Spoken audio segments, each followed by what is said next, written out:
Hey everyone, Tim here, timscomputerfix.net. As you guys know, a couple of my previous videos, I bought a Yamakasi Catleap Q270 LED monitor a little over a year ago now. I bought it in June of last year, 2012. It's November now of 2013, and I want to give everyone an update. It's a disappointing update about this product. It's the one I purchased from Korea. It's this 2560 by 1440 monitor that so many people are searching for or wanting to get their hands on. The stand was the biggest complaint, but now I have something else to complain about. Here's my monitor, okay, and right now this monitor is sleeping,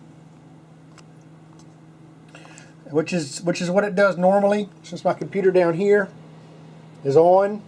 Okay, keyboard, mouse here.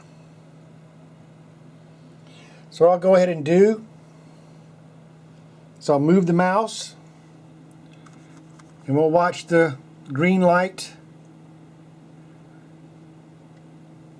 come on steady, and now we get backlight.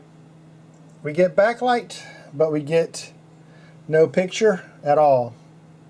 Okay, so what I've done in this situation, just to try to figure out that maybe we might have an issue,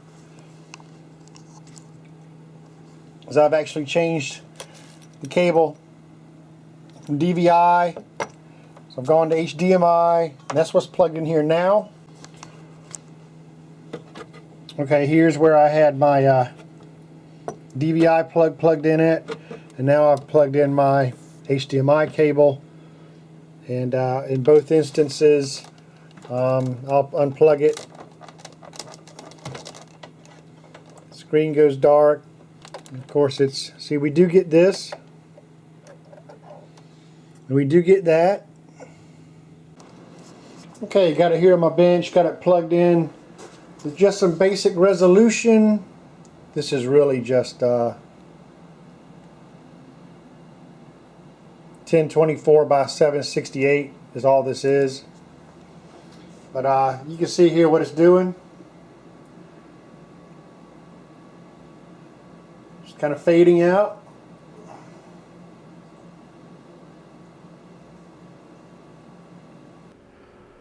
Well, it was at this point to where I got in touch with the original seller of my Yamakasi. It's the seller Big Cloth Craft, the eBay seller there in Korea, is who I got my Yamakasi Catleap from. I contacted him through eBay. I messaged him through eBay, and I was after a couple of days I was very pleased to actually get a response from this seller, who was more than happy to work with me in whatever way he could in helping me get my monitor fixed. So from this point, he said that he was going to go ahead and ship me the input-output board that I needed to fix my Yamakasi Catleap. I would say within 3 weeks I had my new boards in hand, and all I had to do was just swap parts and everything was back up and running. So I would highly recommend eBay seller in Korea, Big Cloth Craft. Thank you very much, sir. And I would trust this seller if you are looking to purchase your Catleap or your crossover or your Pixel Perfect monitor, and you're thinking about going through Korea. Prices are very very low for those monitors in that area, and I can't really speak for any other seller there in Korea on eBay selling these monitors, but I can say for certain that Big Cloth Craft went the extra mile for me and took care of me. So I'm going to carry on now with this video and show you actually how to take apart this monitor, this Catleap monitor that I have, and how to replace the input-output board on it. And I want to thank Big Cloth Craft for helping me out in this situation. So let's go ahead now and take a look at how we repair these Catleap monitors.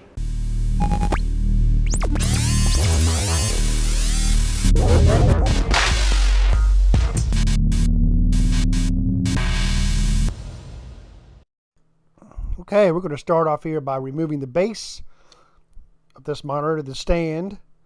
And obviously our main goal is to protect our screen, our panel, but there are screws now that are visible when you lay this monitor face down. We want to remove those. Any screw that you see visible on the back of this panel, you just want to take out the screws. Pretty simple. Then we'll flip it over.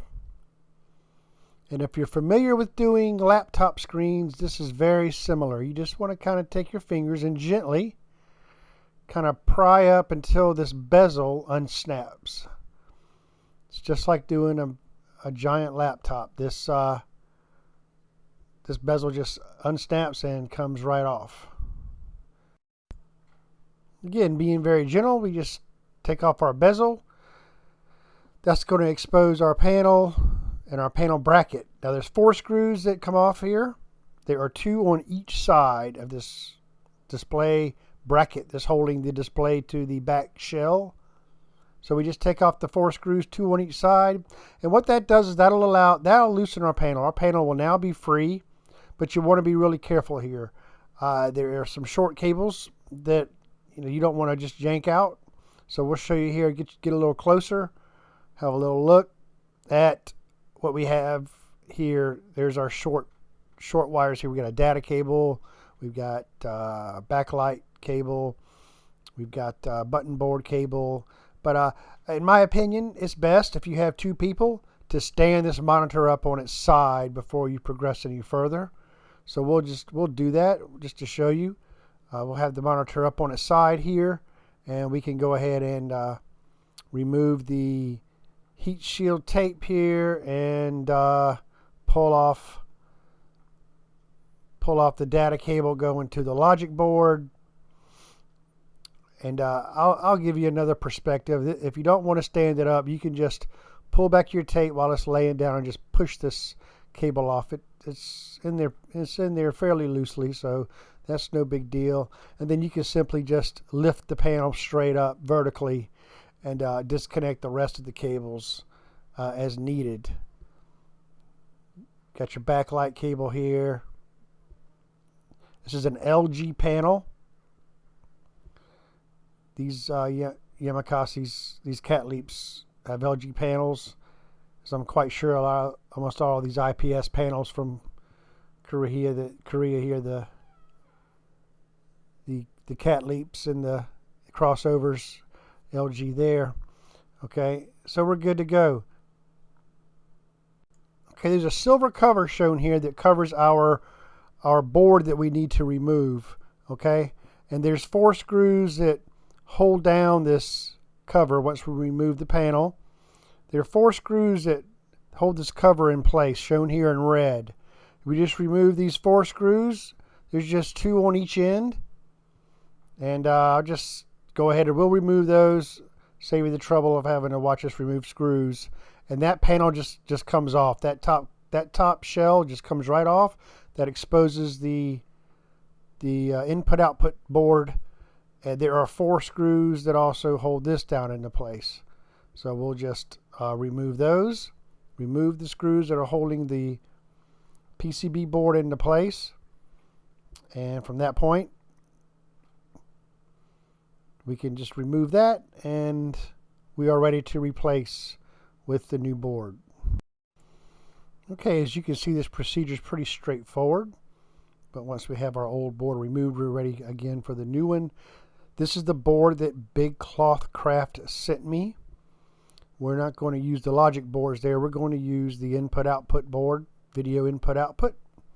It's good to take videos and pictures while you're doing this so you can remember how the wire management was as you may be waiting to get your replacement part.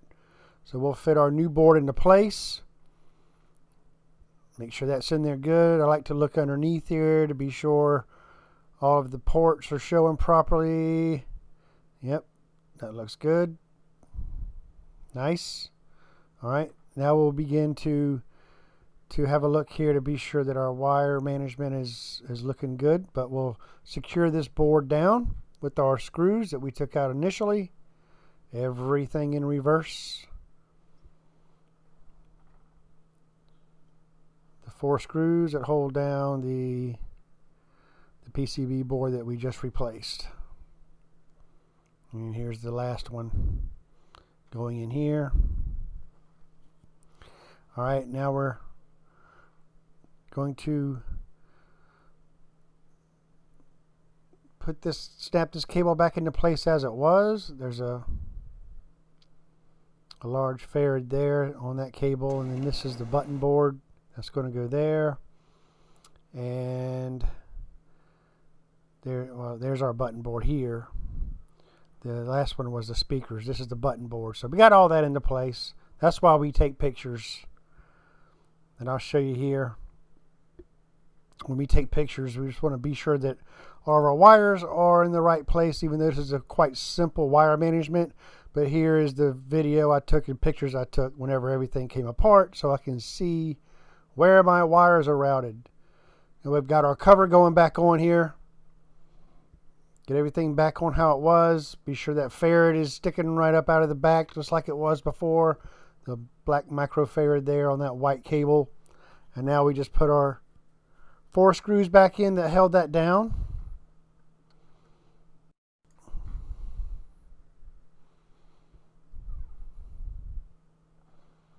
Pretty simple process.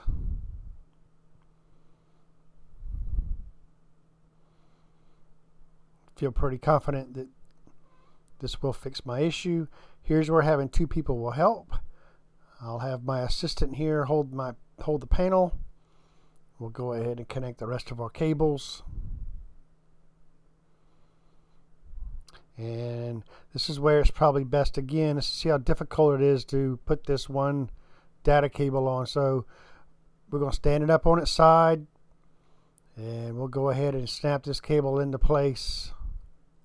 It's a lot easier to get to while it's up on its side like that. Having 2 people, 4 hands around to do this helps a ton. A little bit of a closer shot here. We'll snap this cable back into place. It can be a little tricky. You just want to be sure we don't bend anything. And then what I do there, this had heat shield tape. I'm going to just go ahead and put some blue painter's tape over this. Works real well. Hold it down tight. Hold that into place. We should be just fine with that. Now at this point in time, I would recommend to test this monitor. So we've got it hooked up to our bench computer. We're playing around with it to see if we can get a display. Going through a couple of the settings here.